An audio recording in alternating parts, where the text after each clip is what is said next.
A government ministry has launched resource consent applications with the Rotorua Lakes Council to extend contracted emergency housing for 7 out of the current 10 motels.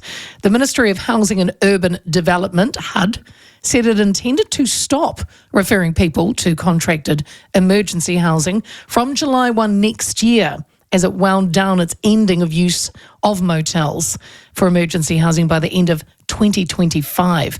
Now, for neighbours that have had to endure living next to some of these hotels, this is not welcoming news. One such person who has lived near Lake Rotorua Motel on Lake Road for 2 years says it's been incredibly difficult. He wanted to move elsewhere with his partner and their 18-month-old child if it continued to be used as emergency housing. He and his family have endured hearing screaming, yelling, fighting, domestic disputes. He said their flat had a fenced-off yard, but given the proximity of the motel, they would not let their toddler play outside unless it was watched. They watched their toddler constantly. Resident group Restore Rotorua lobby member Carolyne Hall questions if the government was seeking consent to house more homeless than were currently in motels. And Carolyne joins me now. Good afternoon. Good afternoon, Leah. How are you? I am great, Carolyne. I really appreciate you being available today. And Rotorua's had a hard time of it, hasn't it, over the years with emergency housing. Have you felt it's been like a bit of a dumping ground? Oh, totally. I think everyone agrees with us there. I think we did the huge lion's share for New Zealand to take on emergency housing, mainly because we had it available, I'd say, in the eyes of the previous government. But, you know, promises were made, a huge amount of money spent on a hearing where they stipulated, you know, this was they were to have exit plans, and by the end of 2024, we should have been seeing that whole lid being sunk like we had asked for, but they had no plan. That's basically it. They have no plan, so their plan now is to ask for extensions. And how long does that go on for? Got it. So I was going to say, what in this application are you concerned about? Is it because, as you've just said, you thought it was coming to an end at the end of this year? Is that right? Yeah, sure. I mean, I'm actually going to talk about a personal impact. So we've had our house on the market, and, you know, we lost a sale through the fact that they made those applications in June, and that impacted on the fact that, okay, maybe, you know, my submission from the Wild West of COVID days didn't help, but, you know, to have that come back on us again and lose financially now, not just because we have been impacted by personally on our, you know, and privately on our property, but now financially. So, yeah, and there's other people in that same boat. Obviously, this gentleman who's living by lakes. Yeah, you know, that's the impact people are not understanding, that it starts to become really personal. Of course. And, but, you know, where does the extension stop? Because this is costing a lot of money, Leah. Yeah, I mean, of course. To go to another set of hearings, I doubt if it's going to be short of $500,000. You know, for 7 motels. The resource consent applications are for the 7 motels for up to 549 people staying in 186 units. Do you think there will be more people than that? Well, no, what we're saying is it continues the potential to just keep filling those those motel units up. Do you know what I mean? So, yeah, we understand they have to have a plan, but that's the problem. They still don't have a plan.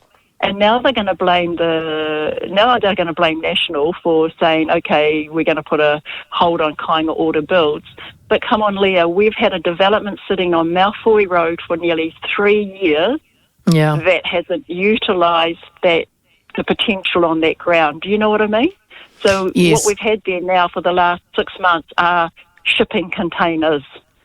And nothing being done with them. Yeah. So when they say that they're expecting to be now, the government expects to phase out 3 of the 7 motels by mid next year, leaving 4 operating until the end of next year. Do you believe that will happen?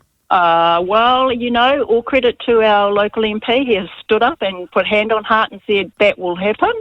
So we have to believe him.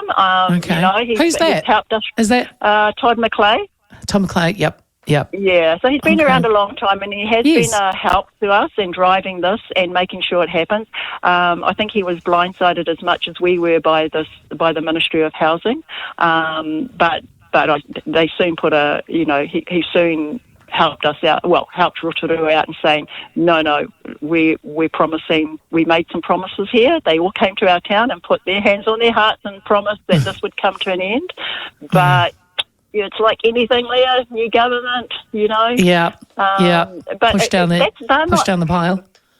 But that's not the only issue we have here, Leah.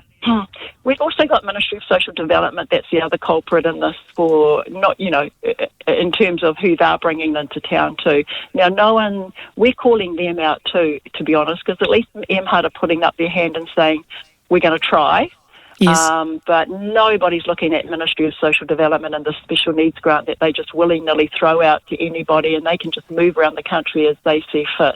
And it seems to be that Rotorua seems fit for backpackers and filling people up and putting them under providers who I don't think are well-resourced enough to be caring for corrections rehabilitation or mental health rehabilitation, or do you know what I mean? So okay, yeah, well, talk me. Can you talk me through that? So they've got they can give out grants. Well, apparently there's a special needs grant. Right. Apparently that's available, for accommodation, and that can go to, we've had MSD, what they call, Fenton Street started turning into, apart from Motel Golden Mile, into MSD Mile there for about 3 years.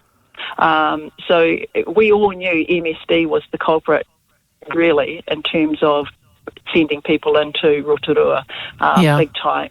So now we're calling them out because we called Ministry of Housing out. They came, that went public, but no one seems to be looking at what Ministry of Social Development have done to this town. Yeah, and, they've got under their belt, they've got corrections, they've got mental health, they've got a whole lot of people that they just seem to be like, okay, here's your special needs grant, go and find somewhere to live. Yeah. Yeah, well, and they've the contracted motels are managed by social service agencies that they say provide security and wraparound services for those staying there. Have you heard from your members or people in the community that they are doing a good job, or as I said in the intro, that guy who can't let his toddler play in the yard? Yeah. Is there still Is there still a lot of general unsocial behaviour?